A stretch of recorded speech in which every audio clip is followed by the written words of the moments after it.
Gold की गिरती कीमतों की बात करेंगे क्योंकि ये भारतीयों के लिए अच्छी खबर है। हमारे देश के लोगों को गोल्ड खरीदना इतना पसंद है कि हम गोल्ड इंपोर्ट के मामले में टॉप 5 देशों में शामिल हैं। भारत में शादी, एनिवर्सरी, जन्मदिन का गिफ्ट हो या फिर भविष्य के लिए बचत की प्लानिंग हो, गोल्ड हर मौके पर खरीदा जाता है।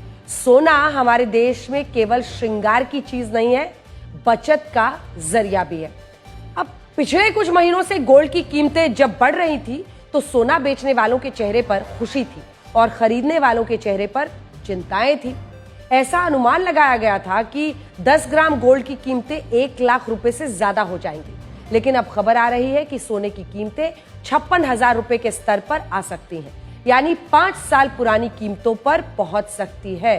अमेरिका में फाइनेंशियल सेवाएं देने वाली कंपनी मॉर्निंग स्टार एक एनालिस्ट ने भविष्यवाणी की है कि आने वाले कुछ समय में गोल्ड की कीमतें 38% तक गिर सकती है और इस हिसाब से भारत में 10 ग्राम सोने की कीमत 55 से 56,000 रुपए तक आ सकती है।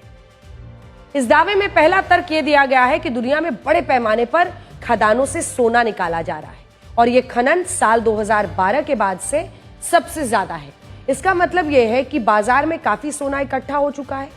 दूसरा तर्क यह दिया गया कि दुनिया में गोल्ड की मांग कम हो रही है, जिससे बाजार में मौजूद सोने की बिक्री कम होने लगी। तीसरा तर्क ये कि लोग अब सोना खरीदने के बजाय गोल्ड ईटीएफ में निवेश कर रहे हैं, यानी वो सोने की गहने या बिस्किट नहीं खरीद रहे हैं बल्कि गोल्ड से जुड़े शेयर्स खरीद रहे हैं। पिछले कुछ समय में सोने की कीमतों में जो गिरावट दिखी है उसने इस दावे को और भी मजबूत किया है। आज सोने की कीमतें 88,000 रुपए प्रति 10 ग्राम के करीब है, जबकि कुछ हफ्ते पहले ये 90 से 92,000 रुपए तक पहुंच गई थी।